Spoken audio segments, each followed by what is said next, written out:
Welcome to Waiting on the Trade, a comics book club for people who can't keep up with monthly comics. I'm Matt Ledger. I'm Patrick Fitzgerald Fleck.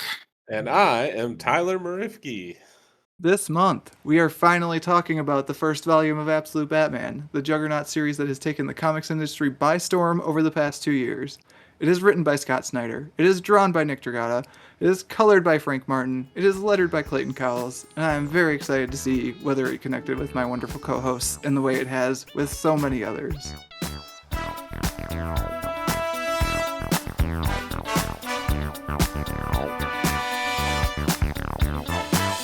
Now, in case you need a refresher, Absolute Batman stars an updated, beefy boy version of the Dark Knight. This Bruce Wayne does not have millions of dollars. He doesn't have a butler. He doesn't have a fancy cave. But he's still got a heaping helping of trauma and the resulting drive to make his city a better place by dressing up as a giant bat and sticking it to the criminals and systems who have brutalized Gotham. Tyler, welcome back to the podcast. Thanks for coming on. This is another one where we have forced it upon you. Yeah. Oh man, I got to be on your guys' show. No. Happy to be here and happy to once again expand my horizons.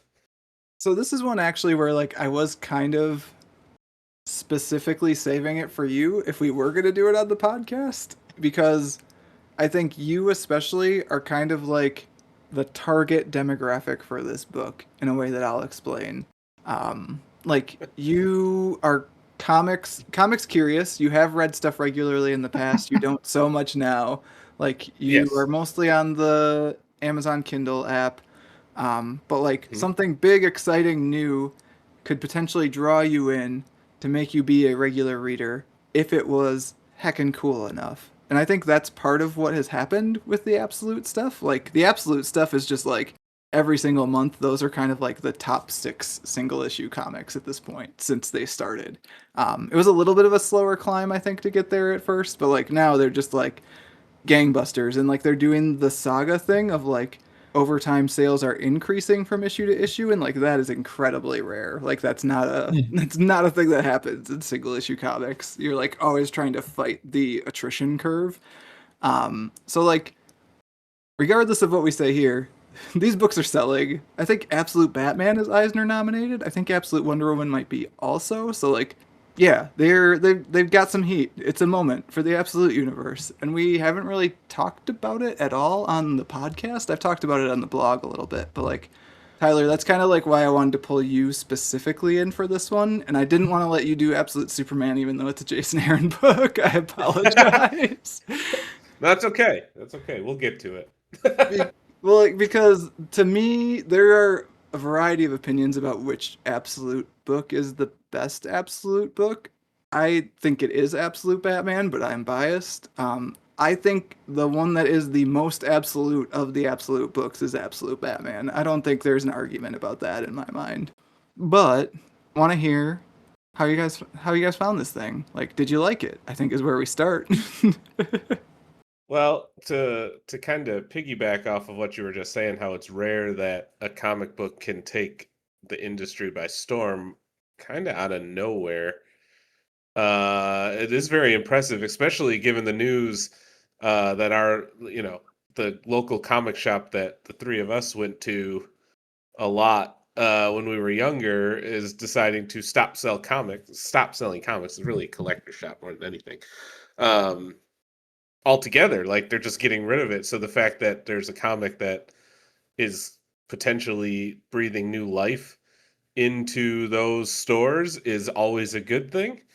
Yeah, we were talking about this a little bit in our text message thread, but what a bonkers year to make that decision. So the store in question is Kryptonite Collectibles in Janesville, and they've been slowly selling less comics for the last God, who knows how long, but of all the years to pick to be no, we don't sell single issue comics anymore, this is a wild year to finally cut it off to me, given what every other comic shop I know of is having as a gangbusters experience with the Absolute stuff, and also just kind of non-Marvel single issues overall. So a little bit of a tangent, but wild.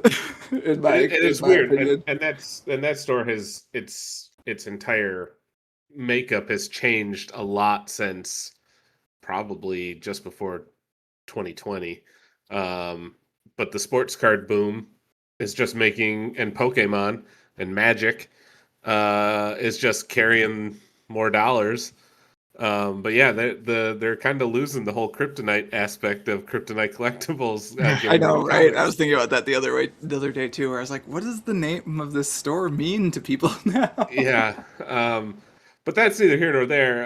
I'm certainly not helping the case being a guy who just buys the trades now on my Kindle. But I'm happy that there's something that's kind of carrying the load, and this is something too that I knew Absolute Batman existed, right? Like, yeah, I don't keep up as well as I used to. I keep tabs on some Reddits and stuff like that, but like this one was everywhere.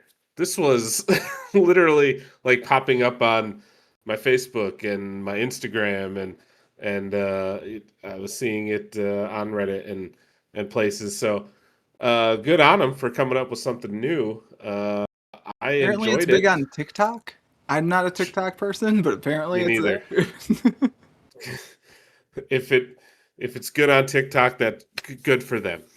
I have no idea. I think I've used TikTok once, and then I went, I'm good, and it was because somebody sent me a TikTok they thought was funny, and it was decent. It was a decently funny Can we TikTok. can I'm we not all gonna lie. agree on the podcast right now that you should never ever send anyone a TikTok you think is funny? Like, just don't do it. Even if Yeah, it's just like an Instagram reel, one of those Facebook, like a YouTube short, just don't do it. Never send it. Like, if you think you should send it, don't do it.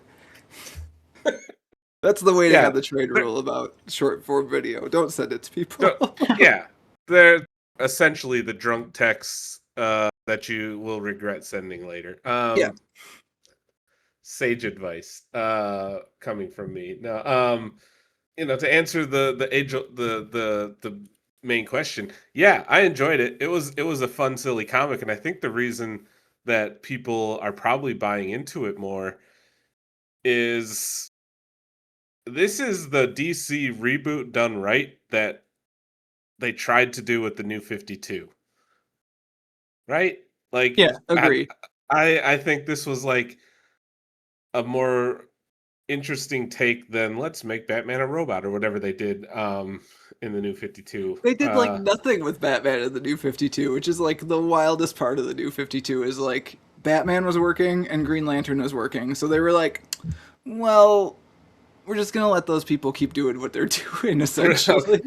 See, and like I thought that like Jim Gordon became Batman or something. Maybe that was That something did, else, that did but happen. That was about like 40 issues later or something. Also written by Scott Snyder though. So gotcha. And but yeah, I think it was just in today's day and age when now this is going to get political, and I apologize because this is supposed I to be a don't think fun. there's a way to have a discussion about Absolute Batman and not be at least like, if not political, at least in touch with the current moment in the Yeah, world, because I think that's a big part of why the book works. But keep going. I'm not going to step on your yeah, toes. yeah. I think the income inequality and the haves and the have-nots and the overall general sense of dread that a lot of people are feeling right now because of decisions made by people higher up. Um, I think having this not rich super inherited, like super inheritance guy came from money and now he's just got this hobby of beating up bad guys. I think you can relate more to this guy. Like Yep. you're like, man, that rich dude who's got a yacht, I really want to punch in the face. And this guy does it. And you're like, yeah, okay, I can get behind this. Like he's just doing things uh, the best he can in the best way. And there are times he gets the shit beat out of him, and that's good. That doesn't happen because like the running joke of what's Batman's superpower? It's plot armor, right? Like it's always been a running gag. Like, oh, thank God I brought my shark repellent, and there's always something that would save him. This guy didn't have that. Like there's some moments where you're generally like, oh, he's gonna lose. This this isn't gonna end in his favor. I think the fact that it's like, so it's a superhero comic. Like he's probably not gonna lose, right? But like I think the fact that it is a new version of Batman that is like, and we'll get to this, Pat, where it's like he doesn't have all the toys, he doesn't have the money, he doesn't have as much of the plot armor that's baked into just like mainline DC Batman because it's an alternate universe. He's still got a lot of stuff going on, and like there's an argument to be made of like where did some of this stuff come from, which Pat's gonna get to. Okay. But like I think just the uncertainty of what the character is going to do, because you know it's not the same Batman, like that's made very clear very quickly. Like there's the moment where he pulls a gun on Alfred and you're like, oh, he might actually shoot Alfred because you're not sure, right? Like it's unlikely. I'm gonna say it. That was fucking highlight. I love that panel. I love that whole scene. It was great. But yeah, it still has the Batman things, like, you know, the joke in the when we did the TMNT versus Batman crossover comic. He's fighting like a detective.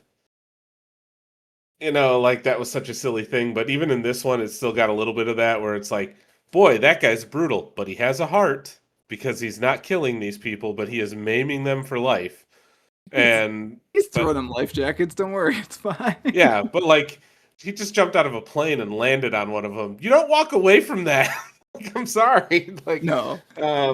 So there's some silly bits like that still where you're like, this is essentially a Punisher comic where he pulls his punches, right? Like that's and I mean I think like going back to your point about like he's not a billionaire, like he can get away with being a little bit more brutal, I think, in that respect, in that like it's a different universe. He doesn't have access to the same level of fancy gadgetry as our Batman. Again, argument to be made, Pat, we'll get to it.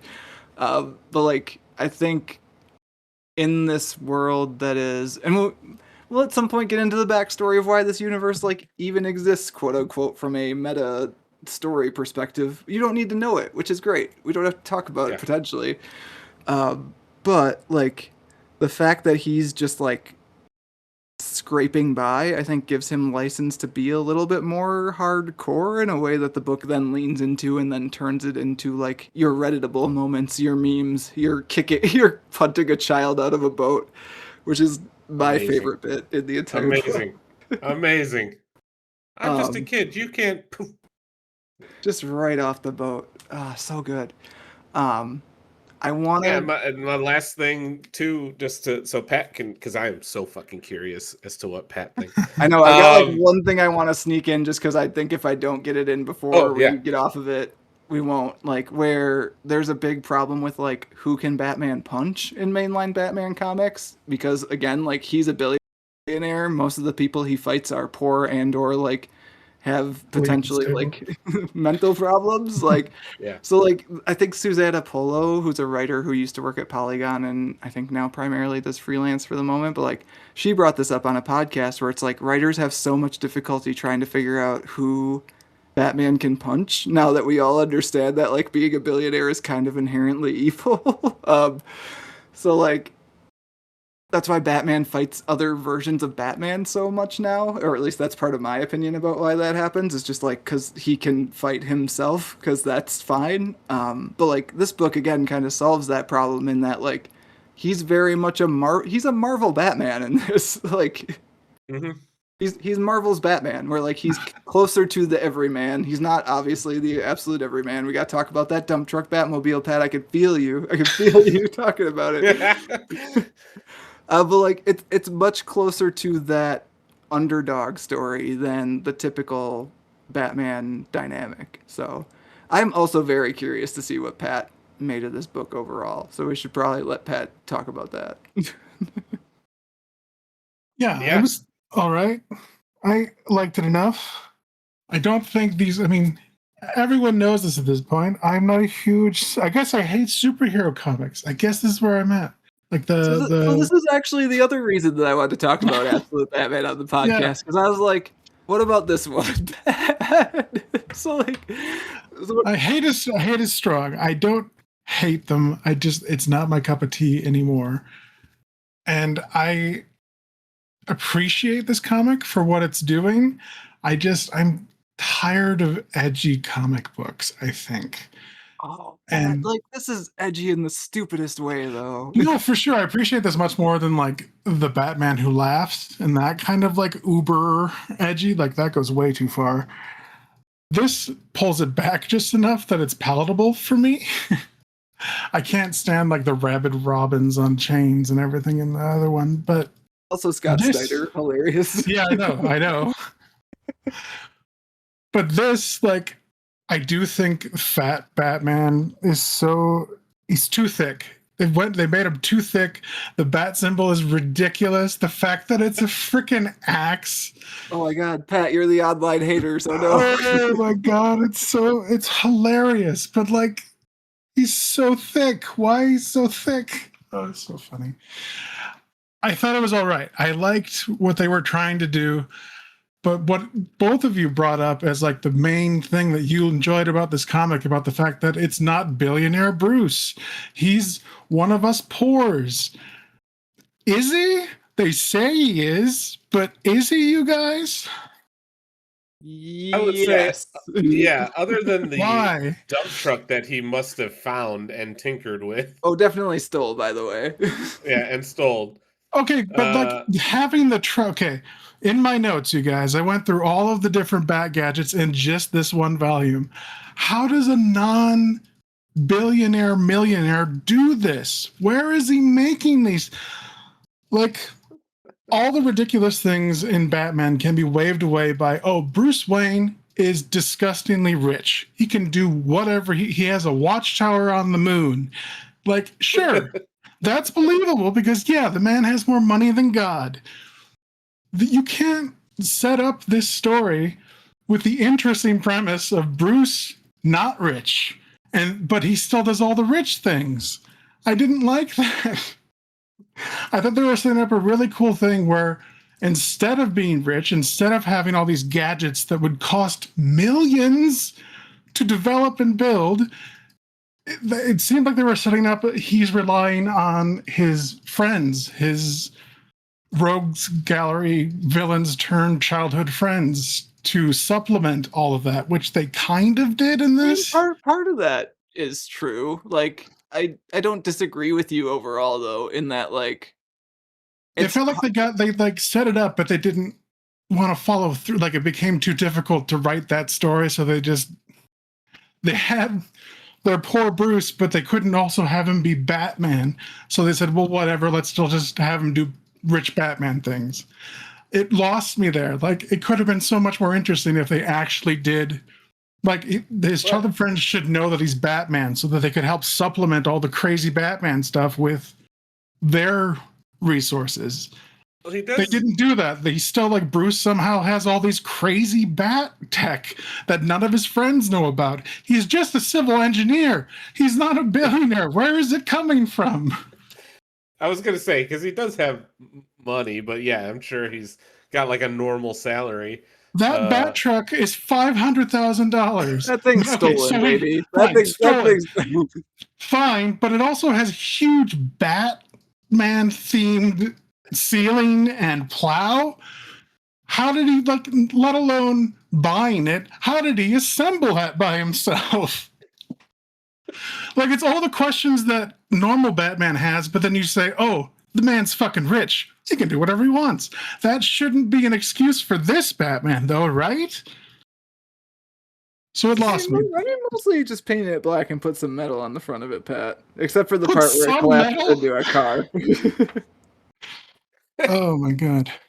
Yeah, I suppose in the picture that you have on there, he does have a very articulated bat plow and a cannon of some sort, maybe on there. I'm this not is sure. What I'm saying. Like, yes, like he's an engineer, Pat. He can build things. I don't know what that's like. You're an engineer. You can do this. Shit! Shut up, you guys! Shut up! Wait, are you Batman? No, shut up!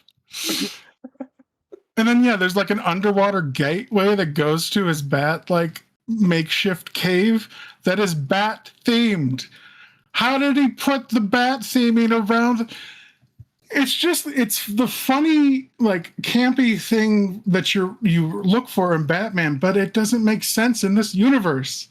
I think they could have done something more interesting if they leaned into poor Batman, like middle class Bruce Wayne. How does he still pull off being Batman?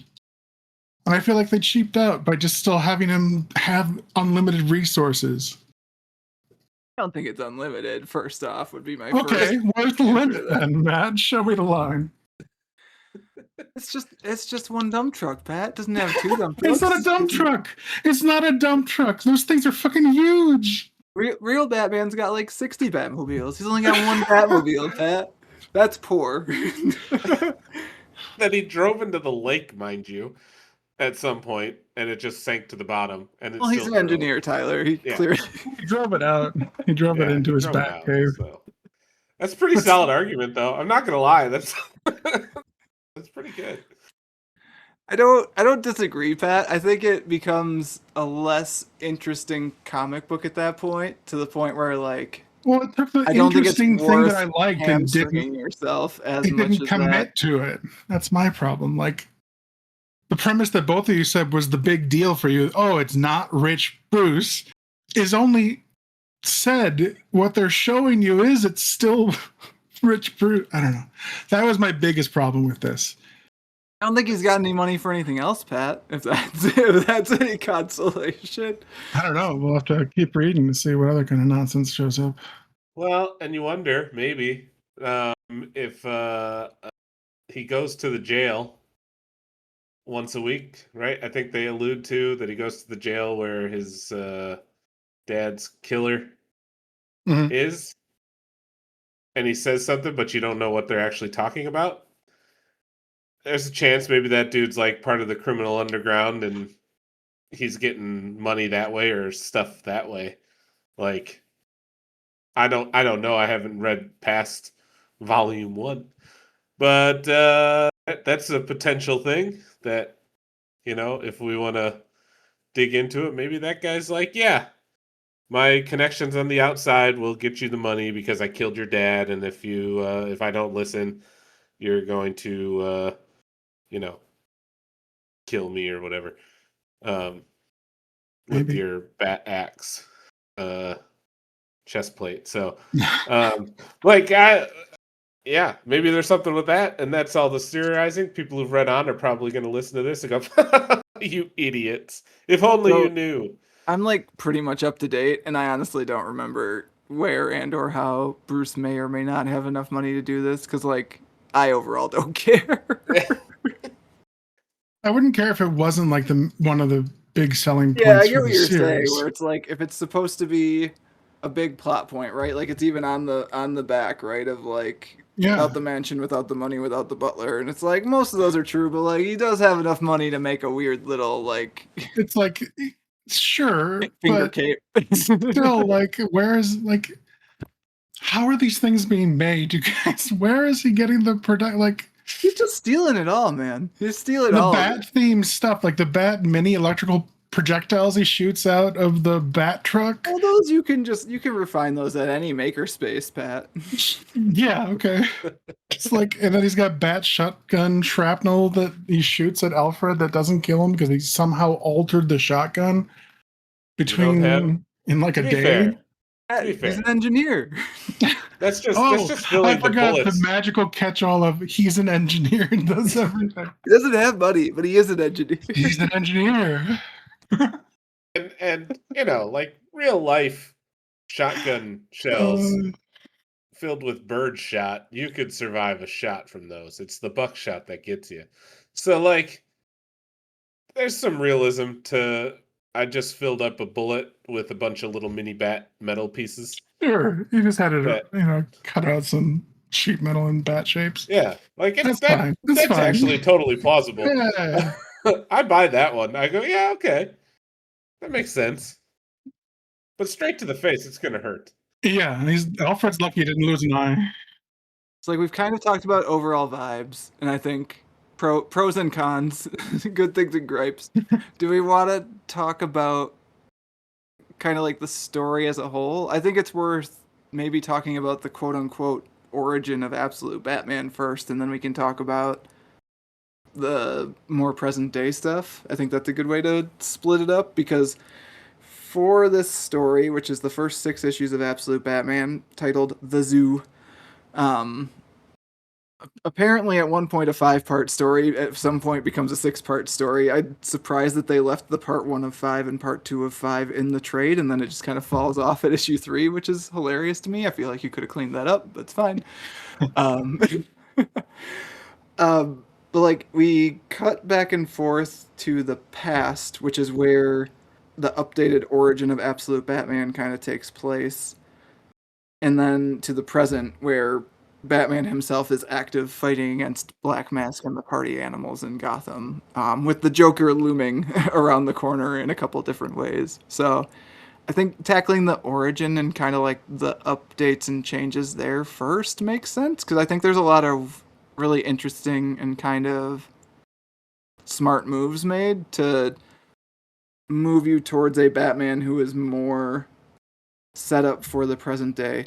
The first one being, we're not going to see a movie that no longer exists at a movie theater with our rich parents. We are at the zoo, and there is essentially a school shooting, like, because it's Bruce's class, like, on a trip to the zoo that he won for them. His dad, like you said, Pat, I think earlier, is a teacher, so he's the chaperone for the trip.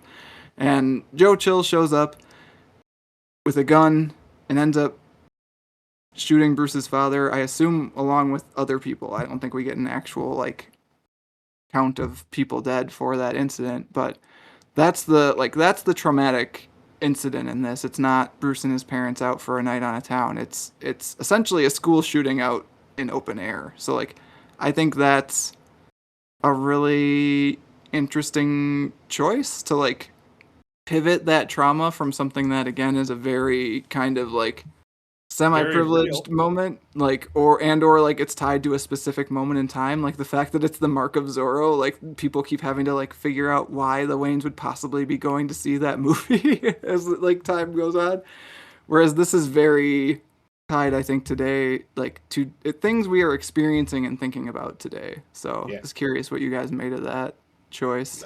It kind of goes back to the whole like it's just the general overall feel of the world today. Well, not necessarily the world. Well, yeah, okay, we'll say the whole world, but especially here stateside, right? Like, but also how do shootings like that keep happening in real life?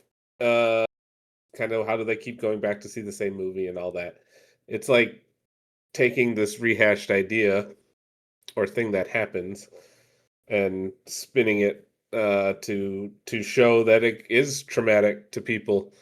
Um, I think it was a good idea to have the rogues gallery be his friends in this because as they grow older, they're all going to handle it differently, and I'm curious to see how that affects each of them, right? Like, I thought that was a neat choice as opposed to just Bruce being the only one that gets saved by his father. I thought it was cool that the dad saved everybody, and they all had to experience the same way. I say cool, like it's like, yeah, shootings. But you know what I mean? Like it was just from a character development and to shift it away from the normal Batman origin story.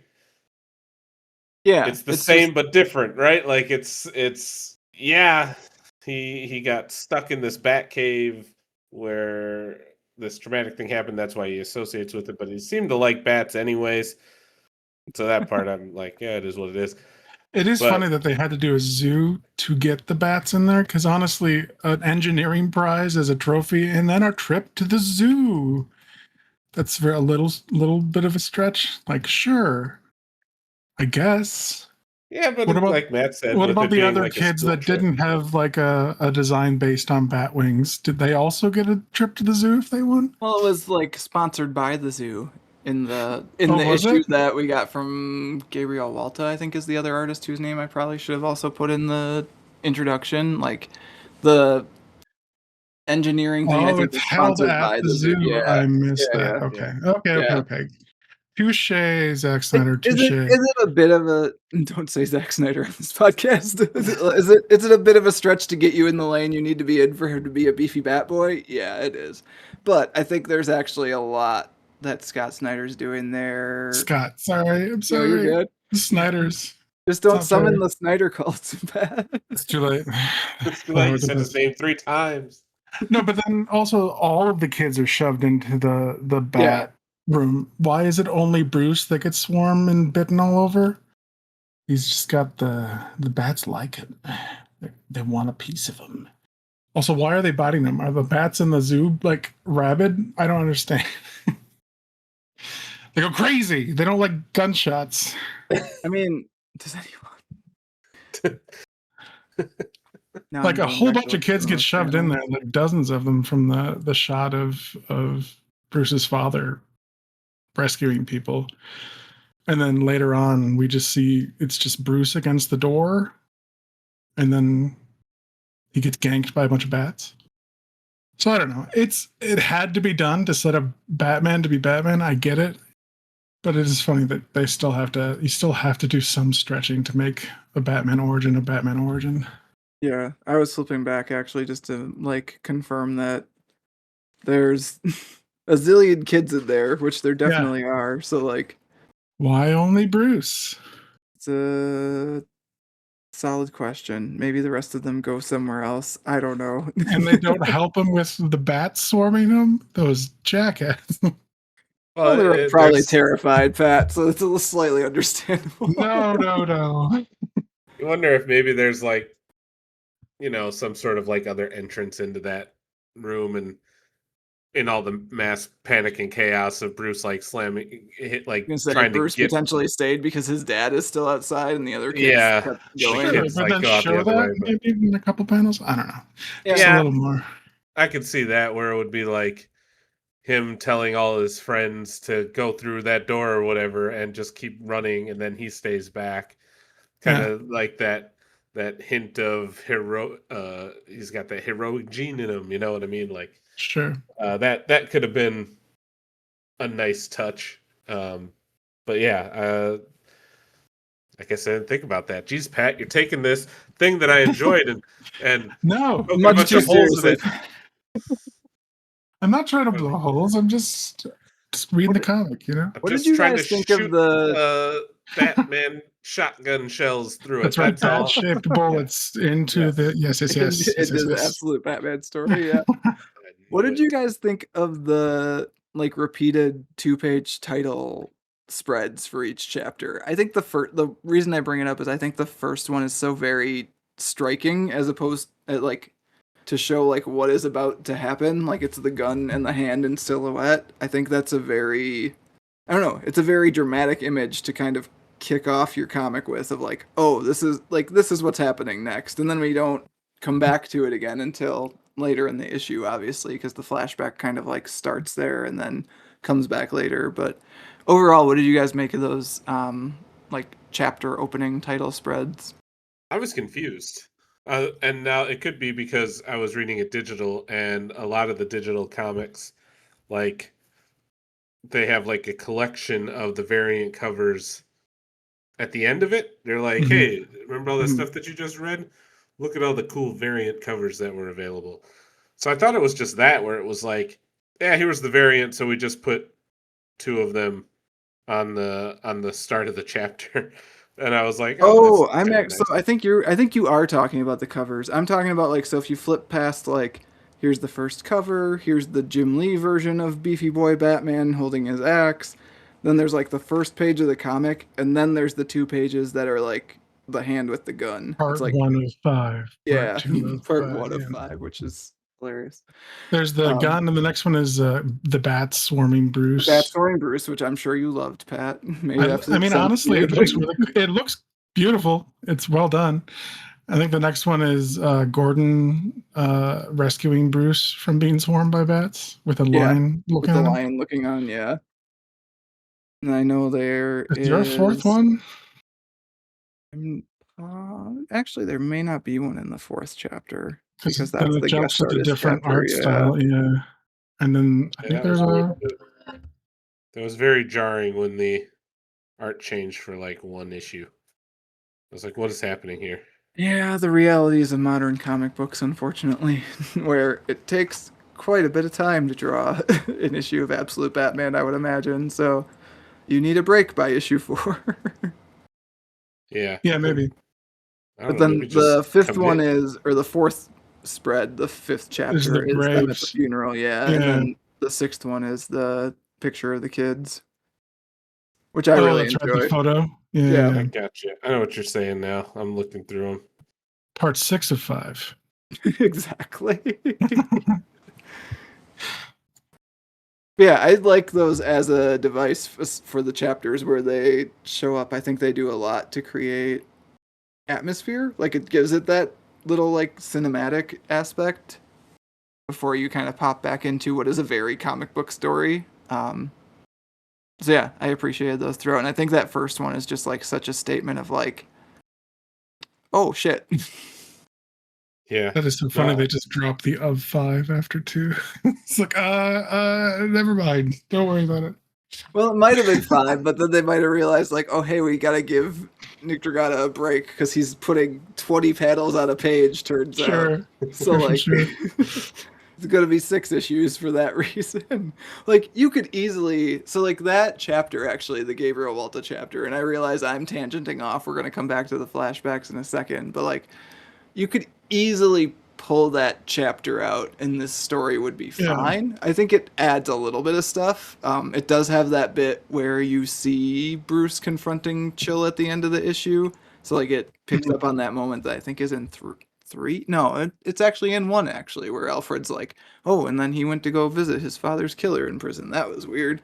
So like it does add to the story overall, but I feel like it very much also is potentially detachable in a way that is fine. Like that's kind of how single issue comics operate, and that's completely okay. I think it's more noticeable probably as a larger collection. yeah. I think if you buy it this way, you're gonna be like, what the hell is What going is on? Why? this? Why Why is does it have this? weird little fangs? Yeah. So And red that's what eyes. I was thinking. I was like, this wasn't. Why is this issue so different? Like, I'm like, what is happening here? Now, I will say that I liked the art style throughout all of this, though. I really enjoyed the way everything looked and uh, was depicted. I thought that part was a highlight for it altogether. Like, and just the color shifts from when it was the good guys versus the bad guys and all that is always fun when they can kind of fit that in. When it's the party animals and what's his name, Black Mask, like, and it's kind of got that weird red undertone throughout all of it, and you're like, oh yeah, this is when the bad guys are doing stuff. I like the art. It was well drawn, well done. That's a highlight for me. If people are like, I wonder if it's looks good. It looks great. Yeah, it Go looks look at good it. as hell, turns out. Yeah, yeah, Pat, so fantastic stuff. we read East of West with Simon, which is also Nick Dragata. Like, I don't remember Sure. your take on that one as far as the art, like how you felt about Dragata's art in that one. I think I liked it. I think it was very stylistic. I think this is cleaner than East of West, from what I can remember. I feel like East of West it was more stylistic. Like the proportions of bodies and that kind of stuff was more. You think Beefy Boy Batman is less stylistic? I stand by what I said. Yes. There aren't magic Native Americans in this one, at least not yet. We'll see. I don't believe there are as of issue 22 or whatever we're on currently. I will. So, like, part of the reason there were 2 to 3 picks to read an absolute book on the podcast with you specifically, Pat. So, one of them was this. Mhm. One of them would be Absolute Wonder Woman, which you should probably take a Heard look. good I think you've things. seen some of it at some point, but like I think the art She got a specifically big for that one you'd sword, really right? like. Yep, she got a big Yeah. old Buster sword. Mm-hmm. And then Absolute Martian Manhunter, which is wild as heck, and we probably I've should read at seen. some point. Yeah. I do like Martian Manhunter as well. So I leaned towards this one because I figured of those three, this is the one Tyler would like most. And like I was curious to see like I think there's a lot of influences at play, and like there's a big feature on Nick Dragata over at Sketch that I'll probably put in the show notes here, where he talks about like influences or lack of influence as far as like how it relates to the art in his work and like this book specifically. But like I think there's a lot of Batman stuff going on. I think like there's Tim Sale stuff for sure from Long Halloween. Like there's some shadowing and like eye shapes that are very Long Halloween panels to me. I think there's some other like Marshall Rogers and some other stuff in like how the cape is drawn. But like it's manga as hell also, and I think you can't. I think there's no way to escape saying that. Like just in panel structure, in character, like shapes and proportions and acting, like the panel where and I'm trying to find it in issue one because Frank Martin does Clayton Cowles does a heck of a good job on the lettering. Also, it's like in the middle of the first fight with the party animals where Batman just like flexes his shoulder spikes out and is like, I'm gonna give you one chance to get the fuck out of my way. And like just shoulder spikes out, like dramatic shadows, like that's a manga panel. Like that's a manga power up like chi flex panel for sure. Like he's going Super Saiyan. Kind of, right? Whatever the Like kids say. kind of. And that's part of why I wanted to put this one in front of you, Pat, is like as a manga slash anime person, I thought you might vibe with that. So maybe, I don't know. Yeah. I liked the vibes. I understood what I was going for, and I think it succeeded like for the most part. Fair. Getting back to the story because we tangented off a lot. So Commissioner Gordon rescues Bruce from the shooting. There's the funeral. Bruce's friends try to pull him back out of his shell, including Selina, who's not really in this from the present day, but is in the flashback stuff. Like we said, Bruce's mom is still very much alive, which is a cool dynamic. Like Batman has a parent, which is kind of interesting. It's kind of huge, yeah. I'm trying to think as far as like stuff from the flashbacks, if there's anything else that's like super important as far as like a storytelling decision that was made that makes things different. I think getting that memorial light for the zoo so that you can have your weird little makeshift bat signal is that was cool awkward moment for me, but yeah, I got what they were going for. I got the reference, which I think is primarily what they were trying to do. So Snyder overall as a Batman writer, like one of the themes he hits over and over is like he's not so much interested in like Batman as the person who inspires fear. He's very much interested in like what he's interested in this book, and I think has built this book kind of in a way to serve that theme of like Batman for him is very much like building something bigger and better out of your trauma or whatever like experience you're in currently. So like that to me is part of why like, and I know we've been joking about this the whole time, like he's an engineer. Like I think that is actually a very purposeful choice to have Batman literally be a builder in this as opposed to being the money dude. Like yeah, he didn't have to build anything other than learn how to make a Batmobile or whatever in the normal universe, right? Like this one, everything was taken away from him, so he had to like work harder, even though it kind of hints that he's a pretty smart kid already and all that. Selena calls him a genius, and like he wins the engineering prize obviously to get the trip to the zoo in the first place. But like the bat signal moment is very much a Scott Snyder thing also of like, hey, here's my big signal in the sky. And I know you've got the thing in your notes, Pat, about like he burns the signal though. Yeah, but, the like, signals burns away. Also just love the line of that's a big ugly bat or something along those lines. It was which is totally an acknowledgement of the internet haters who had the same opinion Pat had earlier. Hey, I'm like, right here. You don't need to. What is that? That's barely even a bat. It's a rectangle with some little knobs truly, on it. Truly hideous. I hate it, but whatever. See, I love it for that reason. Like I enjoy that it's different. Like even if it's like kind of wild. I get how you're like, yeah, that's kind of weird, but like as a maybe I'm the target audience in that like I've seen so much stuff like give me weird shit. Like give me Batman punching a Sure. kid off a yacht. I'll take it. Yeah, yeah. I also like how when he takes the chest plate off, the It's first still time got the. it goes from the black to the gold, like the old fashioned gold. Like that's a nice Oh little yeah, touch. I didn't catch that. Yeah, and it's got like the Kevlar thing underneath it, which is very much a like Dark Knight Returns nod. Also, like there's influences all over this thing as far as All like over. what's being pulled in. Yeah, heck, there's even a Spider-Man thing that Pat put in here. The bat thumbs. It's pretty much Spider-Man, right? He clicks on it with his finger, I shoots truly out a don't. I don't understand how they work at all, but later. But they're also, it's a cool. comic book. They work They look on real rule cool. of cool. Yeah. Yeah.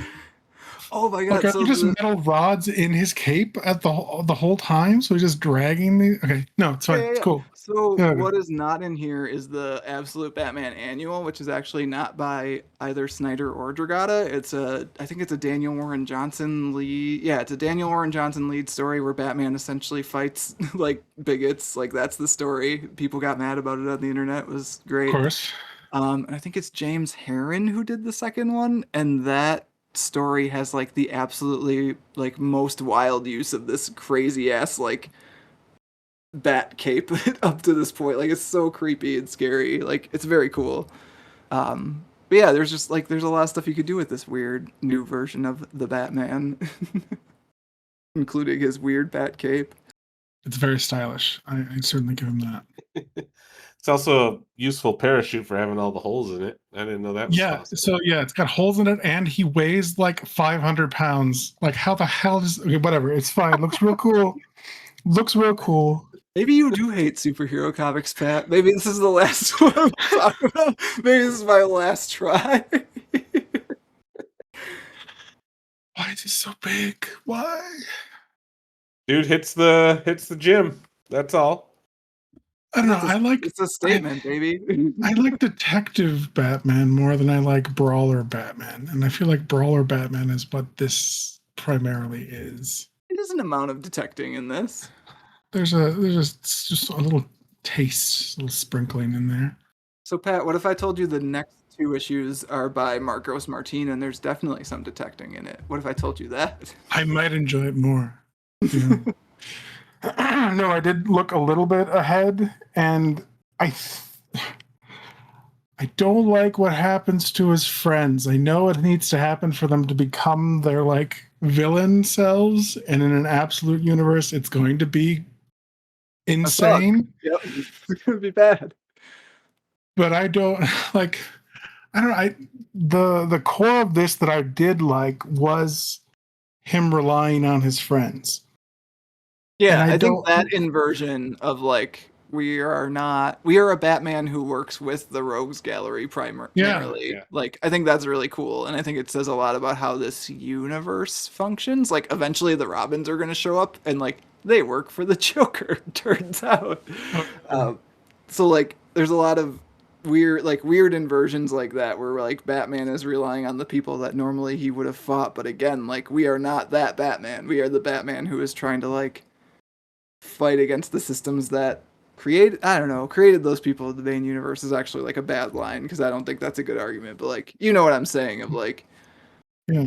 we're inverting some of the dynamics because that's the way this world functions. Like So of all the inversion characters, if you want to call them inversion characters, who was y'all's favorite? Because they all get a little bit of a, other than Selena and yeah, pretty much Selena. They all kind of get a little bit of a moment in the sun. yeah, Alfred being the main standout. But who was your guys' favorite? Look at that. Guest host posing a question. You Right. didn't think it could happen. You didn't you're think it could allowed. happen. It just did. We'll accept it. I have an answer. I was gonna let Pat go first though. Let's see here. I mean, I feel like the one that got the most after Alfred would be Enigma, right? Riddler with his Riddler robot. was the biggest one after that. Really, I like Croc. And I actually like this version of the Penguin, though he's not on screen that much. He isn't, is he? Yeah, I guess Croc would be my answer. I find the Penguin funny though in here of like, just very much like that shady friend you have who you're like, we just don't talk about those weird shady things he does. We just let that go because like he's fine, he's a cool guy, but like he's making mistakes and that's his right. He can do that. Like he's gonna fly me to a yacht and it's fine. The when they're playing poker, and he calls him, or like kind of says something else.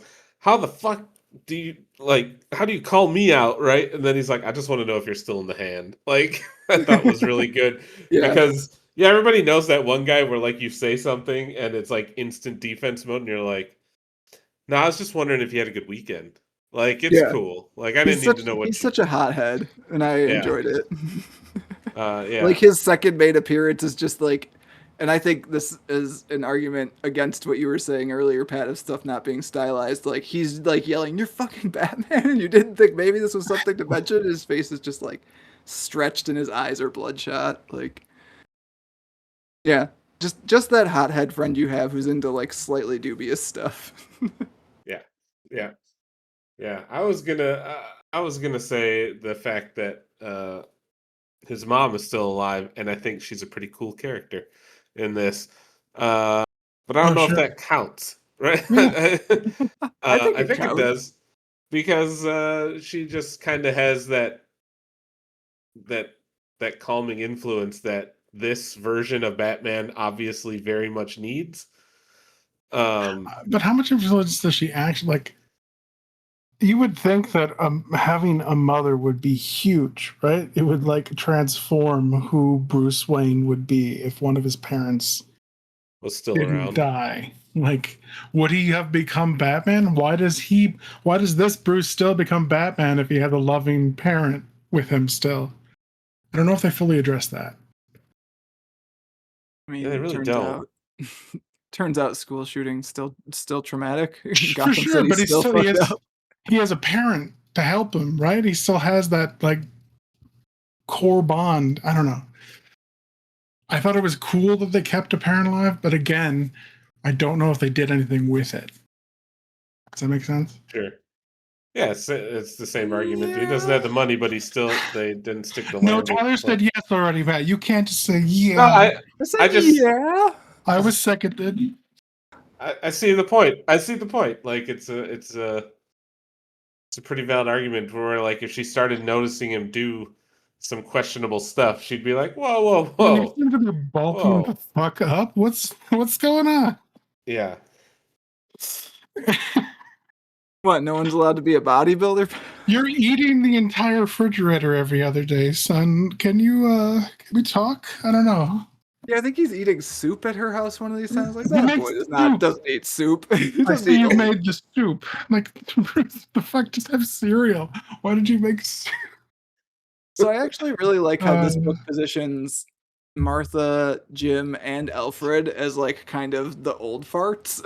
Like they're definitely like they're the very like the semi-typical DC comic characters, I guess, too. Also, like I'm thinking about this in terms of like as the book goes on, some in this too, like where Alfred's got a lot of the first-person narration, he's kind of the character that like Scott Snyder gets to overwrite. Other than like in the rest of the book, Snyder very much leans on Dragata to do the storytelling. Like, but Alfred is where like a lot of the old Scott Snyder storytelling sensibilities come back to me of like a mainline Batman DC comic, and like there's that, and then there's like the fact I think Gordon and Martha are having that conversation where he's like, we were crazy, and Martha's like, yeah, they're gonna have to be crazier. Like the adults are very much positioned as like the old guard, and like Bruce and his friends are very much positioned as like in a tight spot where they're gonna have to do crazy shit like being Batman, which I think maybe comes back to your point, Pat, a little bit to like break this world out of the nonsense that it's trapped in. Sure. That makes sense. Look at you two go. I think you've hosted a podcast or two before, had discussions about what makes books work and what doesn't. I mean, so I didn't write any notes for this one, and part of that's just because like time, and also like I wasn't feeling well a little bit today. But like the other part was because I get advance review copies reviewing DC Comics for the Beat. Like I've been reading this as it's been coming out. I've read a decent number of the issues a couple times. I read this a couple times since buying it, which we didn't have the physical versus digital talk, but I definitely bought this physically because I want to own it because I think it's an absurd comic book that I love. Like I've thought a lot about this book also, and not actually like I've written a little bit about it, but not it specifically. Like I think I got 2 posts about Absolute over the course of the last year and a half, almost 2 years that's been coming out, and like that's the other part is I just wanted to rant at you guys about what I like about this book. So there's that. I got thoughts. Don't need notes. Yeah, all in all, it's very entertaining. And I think there's something to that too, which we kind of circled around, but like we really need to come back to because I think it's a very deliberate choice of like, and this is part of what I wanted to talk about when we look at it as a trade too, is like I think there's a very deliberate choice to do this as a monthly series with like all of the pros and cons that gives, and like really lean into the pros of like there are big moments every issue. Like I think the moment that sold me on the series was the like silly as hell moment where Alfred's talking about like what like retreat and recover versus advance forward, and then he gets to the line where it's like Batman AF, and I was like, oh, Scott Snyder, this is awful, and I love it. Like you walked that line of like so stupid that it comes back around. It's hilarious, like so good. But like there's like a cool moment every issue. Like that's why it's on Reddit all the time. It's on Facebook all the time. Like there are good cliffhangers, and they like actually work as cliffhangers because we're in a universe where we don't know these characters as well because they're different versions. Like is Batman actually going to take the deal so he can get the money and like conceivably buy these gadgets that Pat thinks he shouldn't have? It's possible, but he's Batman, so he's not going to. Like I think it really leans into that like monthly cool moment. What are you going to see next month? Cliffhanger version of storytelling. I don't know. I think it does work even as a trade too. Like when you're flipping through it in one go. But like I was kind of curious to ask you guys about that too because you weren't reading it like month to month to month. It was all kind of like one big thing. Did you feel both propelled through it, and then like at the end, did you feel like, oh yeah, I'd go buy the second trade of this? So for me, a lot of times when I'm going to do this show, I will power through the comic like in a night. I'll just pick a night and just read the whole trade. And I would have done that with this one if I didn't start reading it at like 10:30 at night one night. I legitimately had to like set it down and say, Tyler, go to bed.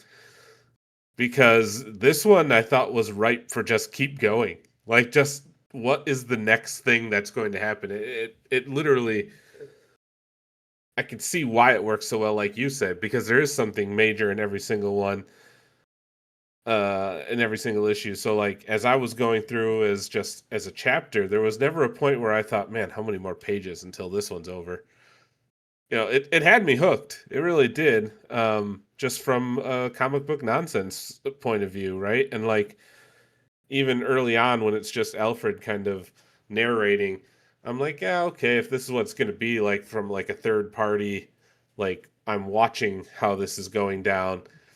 The way they were delivering it was still interesting enough to where I was invested. So yeah, I would say the only part that might have been a little weird was like the flashbacks in the middle when they started over. But for the most part, it was a smooth, quick read that I think as a trade it works really really well. Uh, there might have been a few cliffhanger posts or parts, not posts, like the Joker when they talk about him. You're like, oh, is that going to happen now? Like, Yeah. to where if that was like a monthly comic selling point, that's huge, right? But like in the trade, you just turn the page and you're like, oh no, never mind. He's a long way off. We're not I gonna worry think about him for a still while. doing it at like the very first issue where you're like, oh, we're doing this like pretty immediately, huh? And then like the end of the first trade, like the end of the first story where it's like, oh, okay, he's still out there. Like I think that's a very cool, deliberate choice also of like seeding it right away and then also just like making sure you reintroduce it right at the end of this first story to be like, yeah, he won one, like but he's got to Yeah. face Also, this guy sitting in a pile of babies next. I was going to say, Yeah. he changes from a hunched over dude in a suit to Akira. Like, he turns into like a horror eldritch thing. It's like, oh, okay. Absolute Joker, very, very crazy. So, like, I don't know how I feel about Absolute Joker, honestly. Like, Sure. that's the thing where if we get further down the line, we talk about that. I may be Yeah. on the, like, what the hell's going on with this one trade? I feel like I spoiled some of it because I did do just like a Google image search of Absolute Batman. So I have a general idea what happens to his friends. And Mhm. yeah, I've seen Joker. I think I would like this volume more than any of the other volumes from what I have seen. I You think think it goes too far off the rails for later on? me, it gets messed up more so than it did in this one. And I don't know if I would be here for the extent that it does. The Bane arc is pretty good, actually. I do think the Joker stuff is honestly where, like, it starts to tip over that line I was just talking about, where it's walking the tightrope of being, like, so absurd that you come back around to love Sure. it. Like, the Joker stuff is very much, again, Scott Snyder as Batman is a thing that you aspire to and like is a builder. Like that very much makes sense. Scott Snyder's Joker is literally the devil, and like that kind of has been playing out a little bit throughout this too, and I don't know how I feel about that. Um, so there's that. That's like that Yeah. would be my one critique of the series as a whole. Is like I don't know how into Absolute Joker I am, but we don't have to talk about it so much in this one. It's true. We got I a was It's gonna small not say it's trivia true. not in even this in this one. one. There's just subtle hints to the Yeah. Joker throughout. But yeah, I would say like to cap off the statement of did it work as a trade? I think it did, and I think it. Yeah, I could see, like I said, as why it worked as a monthly one is because everybody gets a moment at some point. Hell, even the main villain, Black Mask, his issue where he's I don't know, he kills a professional fighter or something. I don't Yeah. Yeah. know. That part was pretty wicked when they showed that. But even then, you're like, oh, this isn't a guy to be trifled with. He's not just some dude with apparently money and ties to the mafia or whatever. He is also like, okay, he might be able to beat Batman if they go toe to toe, and that keeps you interested. It keeps you wanting to read on, and I thought it worked really well as a trade, and I thought it worked really well digitally. I don't think you necessarily need the paperback, but go support your local comic shop. Damn it! Right. Yeah, I agree. I think it works well.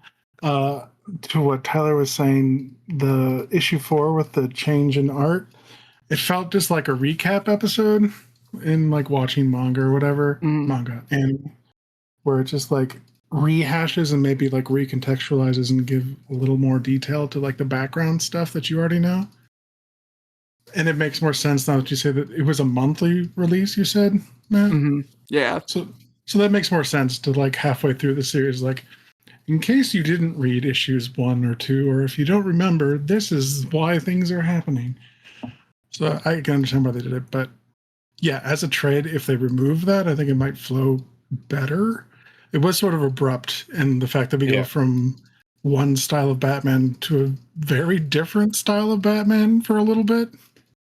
Yeah, Was there a is little the bit in jarring. there where essentially like Gabriel Walt is just drawing main universe Batman for a minute Yeah, before again like and this is the whole thing about the absolute stuff is like Scott Snyder goes like, "Oh no, that's not good enough. We got to throw that out. We're getting shoulder spikes, baby."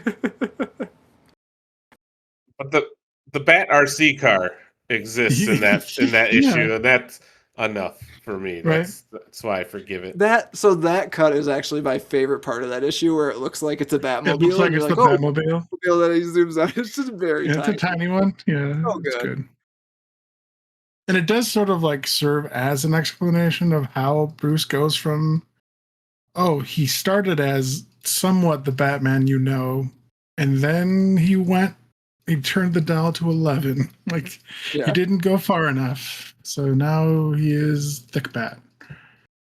So I like that. I appreciated that.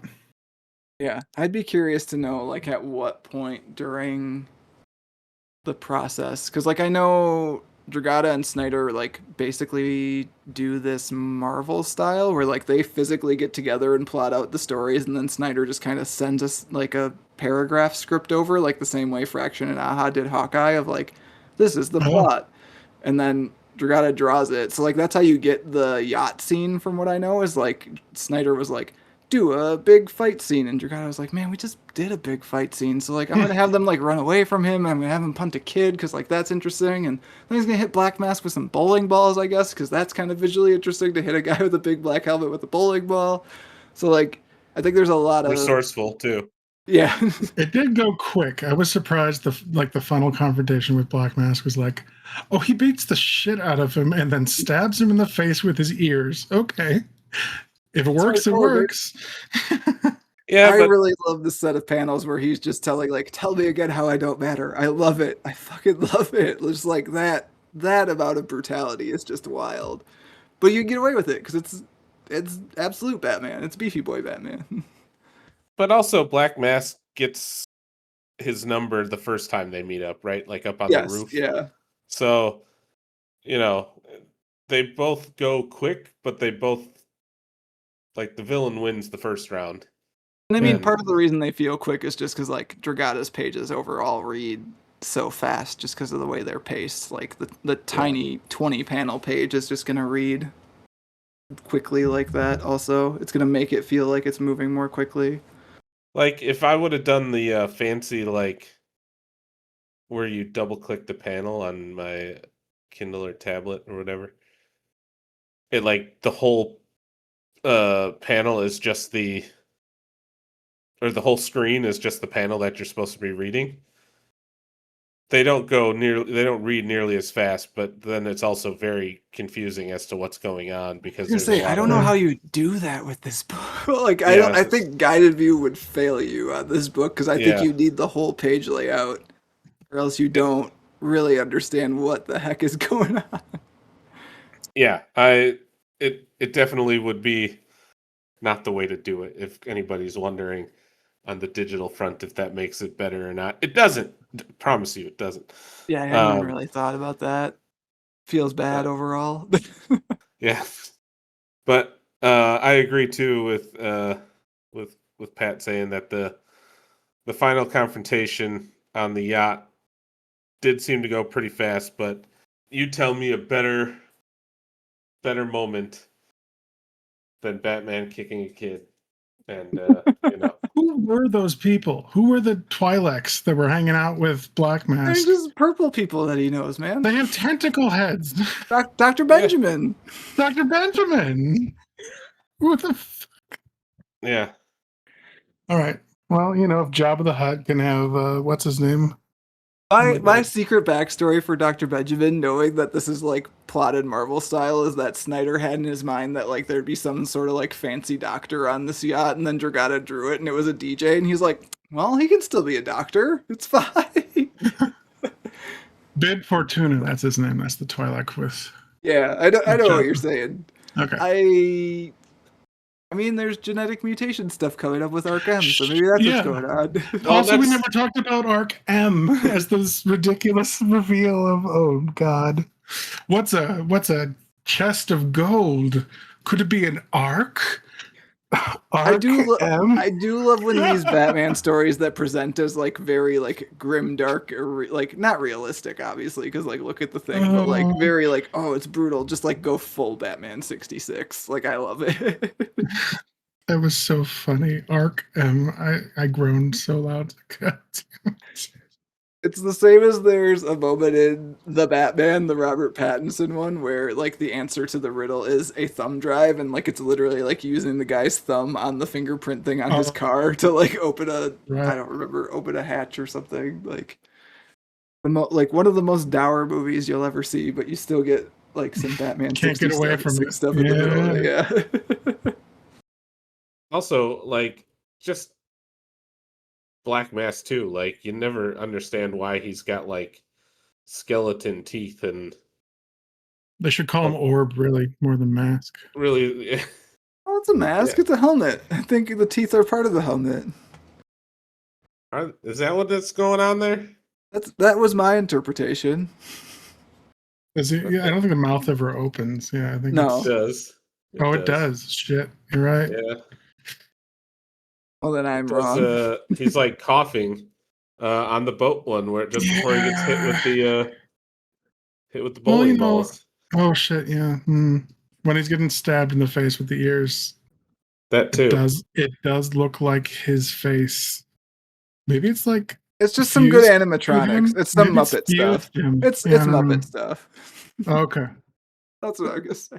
Okay. Yeah. Again, rule of cool prevails.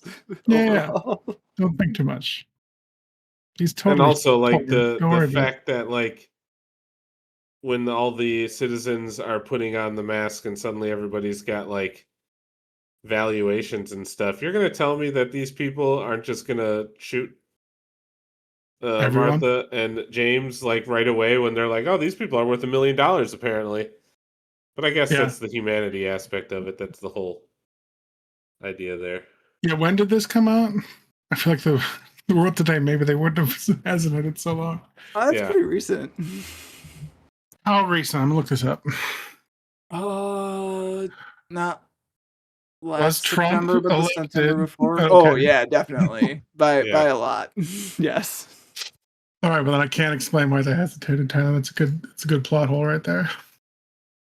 It's a different, more brutal universe where people are still nicer than this universe. Yeah. Actually. Yeah. Like everything else is more brutal and terrible except for the people who suddenly have life-changing wealth put in front of them. I guess maybe $1 million in Gotham isn't getting you too far by the looks of it. Why does anyone live in Gotham? Again, why is Gotham populated? I mean, in this, it's like pretty hollowed out, honestly. From like we see Croc's gym, and there's just like nothing next to it because both the buildings next to it have been demolished. True, demolished. Severe lack of blimps in this, though, isn't there? God, speak to me, Tyler. Tell the truth. Let them know. Now that I'm like quick paging through again, I'm just like they had helicopters, or some planes. You guys are right. We got to get that absolute bat blimp. I'll send Scott Snyder a message. Hell, there's even a subway train, but there's no blimps. Can you imagine the size of that blimp? Hot damn. Yeah, all right. We'll see what we can do. We should next time I see like an AMA or something. No, I'll put that in there. The fact that this universe's Bruce is poor and they don't have blimps does lend credence to our Blimpgate theory that billionaire Bruce that they're all being is only supplying them blimps. Sure. Yeah. Oh my god. Oh my god. Maybe it is all connected. I don't know. This Batman will only ever be able to build one blimp, Pat. Don't worry. We'll never have one super blimp. That huge fucking shit. Oh god. No, it's fine. It's fine. I don't know that it is. It kind of, now that we mention it, it changes my whole outlook on this trade. The blimps? The fact that there's no blimps, or the fact that it doesn't feel like Gotham. There was a distinct lack of Gotham feel. There's zero blimps. Well, that's how you know it's an alternate universe Gotham. Normal means of travel. That's how you know. This one is absolute. All right, guys. I think I ran out of things to rant about. You guys got anything else you wanted to talk about? I guess in closing, I would just say it's a fun comic. It just is. Like, I find it an absolute hoot. Like I was talking to Cal, one of our other like friends of the podcast, regular guest, and I was like, "We're talking about Absolute Batman," and I just expect we will have a riot talking about it, regardless of whether like everyone likes it or not, because like such a ride.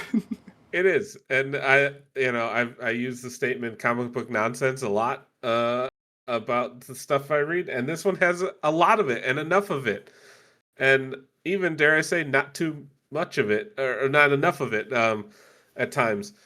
Yeah. As far as like, let's see if Tyler enjoys this DC or not Marvel comic this go around. This one's definitely up there. I'm probably gonna buy volume 2 because I want to see where it goes. I say that a lot and I never always pull through, but this one it's already on my list. So yeah, I just think It's it's a good one. It's just fun, ridiculous. If you're on the fence, don't be, go get it and read it and enjoy it for all the nonsense that it is. What if it gets shitty down the road, like you said with like Absolute Joker or whatever? Okay, but at least this one and maybe even the next one, Matt, you can say yes or no. But like if this was where it ended and it was just the idea of Absolute Batman like going forward, I'd be sold on it. I'd be like, yeah, this works. This I is a do thing. wonder what the shelf life of the series and like the universe as a whole is, because like part of the gimmick also is that they can't win. Like they can't win, like because the universe is so against them. So like I think for that and like also they're going through characters real fast. Like they're absolutifying a lot of people. So like I think there are signs that it may not stay 1000% good forever, but like at the same time, it's still sure. fun up to now. Like it's still good comics, so I have no. Well, and you hope that they don't flood their own market, and you hope that they don't take away what was unique and special about it, a la Ultimate uh, Universe in Yeah, that's actually a Marvel. post I've had like backburnered in my mind. Is like when Yeah, did Ultimate Spider-Man start being bad, and then like is that when Absolute's gonna start being bad? But then I yeah, looked at the trade of Ultimate Spider-Man, and I was like, I think this is when it starts being bad, and I was like, yeah, oh, that's good actually. So I don't know like when that happened. So yeah. But like the whole, ultimatum and all that, where they finally were like, "Oh shit, we've gone too far with this," and yeah, you know, there's enough to be said about crossovers and these and reboots there and is one these coming up alternate for universe. Absolute. Like it's gonna happen. I think it's late this year or early next, somewhere in there. Like the first Absolute crossover is coming. There's actually been a crossover between Batman and Wonder Woman, which was just like a tight 2 issues, which was actually really fun. Um, Yeah, but like the but first that Absolute event is coming, and that will be very interesting to see how it plays out. but then that's where my argument, I guess, would be is does that no longer make it special and unique, right? So I think one of Yep. the reasons that people get into these spin-offs so much, and especially something like this, where it takes a well-known character, gives it its unique taste and take, but you're starting from square one now. And it's not starting from square one like when we did the Fantastic Four not too long ago, Yeah, or even Mhm. like the new 52, like you were saying too, right? right? Where it was like, well, some people get started over and some people don't, but also you're being dropped into like 5 years into this version of the DC universe existing for some reason that only Dan Didio knows. Like, it's weird choice. Whereas this, like you're saying, like it's the beginning of the story for real, and I think that Right? makes a big difference. It's not Marvel now, Marvel now one, Marvel All new new, all now. different. Marvel now, Yeah, even more nowier. yeah, like like it's not that. This is, yeah, we're gonna do this Ultimate Universe or Absolute Universe, right? But it's literally square one. Like this is brand new territory, and that's what I think makes it work so well. Because I didn't need to know anything about Batman going into this, and I walk away with a take on Batman for sure. But everybody knows Batman, right? Like that's why it works, is because you already have enough of an idea of who it is. Just enjoy this ride for what it is. I think it's the same reason like Miles Morales took off and Spider-Man. You know who Spider-Man is. You know how he gets there. Just enjoy this for what take it is, and that's why like those ones I think took off and worked so well. Um, but yeah, I'm worried that if that's the way it goes, is that like like the fact that there's an absolute Martian Manhunter. I'm not going to say it's That book's bullshit, good, actually. but it's wild that already exists. You know what I mean? Like, So they've he's actually not kept at the it top. fairly tight, as like there's roughly 6 absolute series at a time, and like Martian Manhunter is over, and like Catwoman and Green Arrow just started, and I think Green Arrow was supposed to be only 6 issues, but has been successful enough that it'll be 12, and like Martian Manhunter did the same thing. So like they do have that in mind of like, let's not dilute this thing we created that is doing well such that we kill it. So like that's actually been really interesting to see how they kind of try to keep it contained and tight. Looking at you, MCU. Yeah. Is I will Green say like Arrow also not? Is he also poor? Green Arrow that you know may or may not be dead, and that may be the inciting incident of absolute Green Arrow. Ah, The person running around being Green Arrow is like a serial killer of rich people. So ah, whether they're rich or not themselves, TBD, I think, because I don't think we know who it is as of July 21st, 2026. interesting. That is interesting. It is interesting. It's like that one, honestly, like not my favorite of the books, but like it's still a good hook. And like that character design is rad as hell. That helps. Helps. Yeah, that's I'm curious to see where this goes, but I hope that they don't, poison their own watering hole. Like I hope that because we talked about at the start of this. If comic book shops are succeeding, that's a good thing for everybody. Like Yep. it's such a I think comics, and this is a whole different like tangent, and I apologize if it is, but comics get an unfair reputation of like not legitimate reading material by a lot of people, and like not a valid form of entertainment, or like it's looked down upon when those same people are watching, like 90 Day Fiance or some bullshit. Uh and then they listen to an audiobook and think that they're higher. Like having comic books be successful and as like a viable option for people to go and enjoy a medium that is uh all to them, I guess is the way to say it, where it's not social media driven, it's not TikTok, it's not YouTube, it's none of that nonsense. It's a chance for you to sit and enjoy something crazy and phantasmal.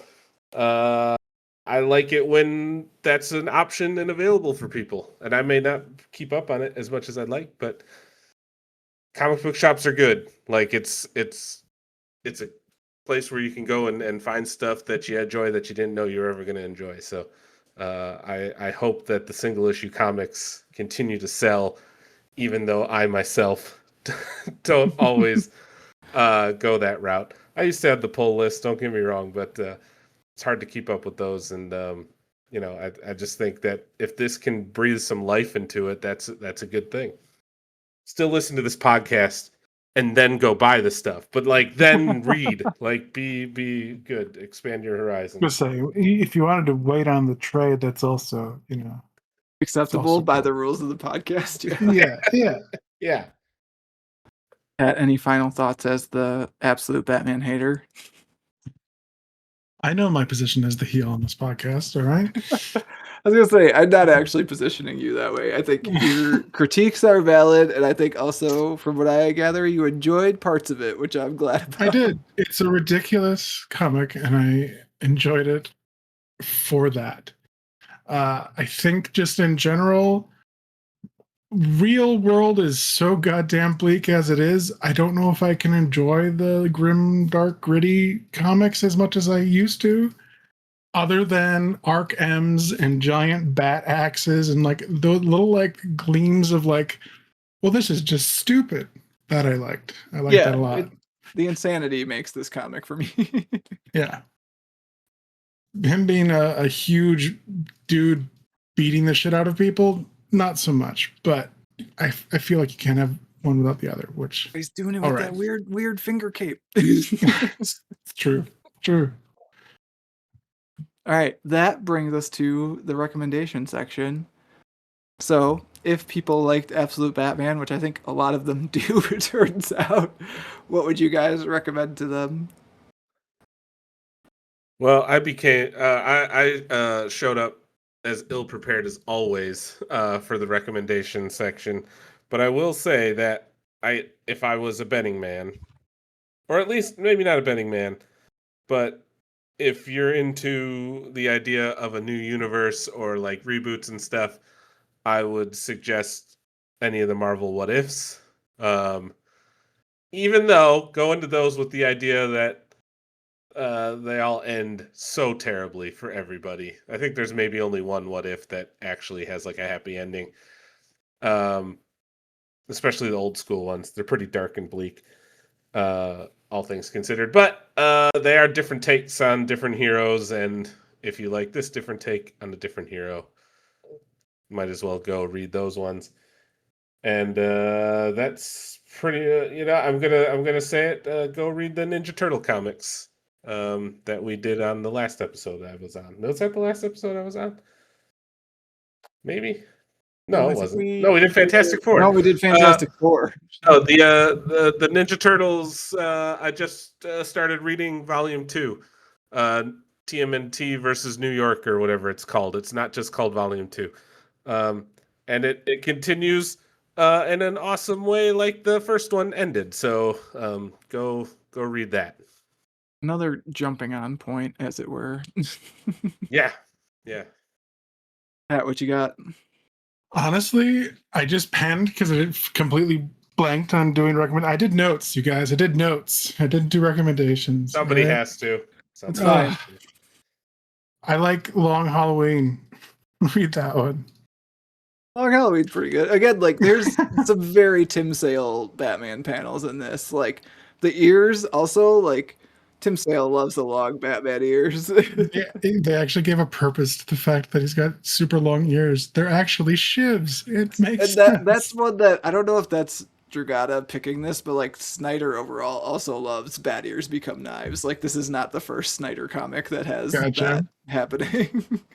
Perfect. Yeah, Long Halloween. Check it out. I'm gonna do a reversal on my recommendation from when we did the Dan to Dan episode, and I recommended this. I'm gonna recommend that if you like this, read Dan to Dan because it has the same level of just like batshit insanity and intensity. So, Interesting. also manga vibes in that it is a manga. So like I think it also very much walks that line of like so stupid it's great. And the art is fantastic. Like I think if you like Dragata's art in this, you will love the art in Dan to Dan as well. So that would be my pick. Is I'm just gonna reverse my recommendation from the Dan to Dan episode and say if you like this, go read Dan to Dan. It's also hilarious in wonderful ways. Do you think this is batshit crazy because there's also a Batmobile and a Bat Axe and a Bat? It's all bats all the way down. Yeah. It literally says bats are crazy in this book, so that's just a fact. It's just a fact of the absolute universe. All right, that's good and fitting then. I should copyright it. You're welcome, DC. I love that. I didn't know this actually. They used that like poster about bats as a variant cover for one of the like umpteenth printings of the first issue. Like that's an inspired choice. But that, I think, will do it for this month's discussion of Absolute Batman. As always, if you want to get in touch with Pat or myself, you can email us at waitingonthetrade@gmail.com. You can also find more comics-related goodness at mattreadscomics.com, including a couple Absolute-related posts that I'll probably drop in the show notes for this one.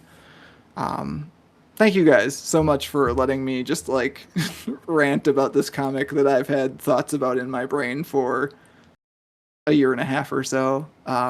I really appreciated getting to talk about it with you guys because I think, again, you guys are kind of like the target audience for this bad boy. So I think getting your guys' opinions on it means a lot. So thanks for having this chat with me. What are friends for, huh? Anytime, man.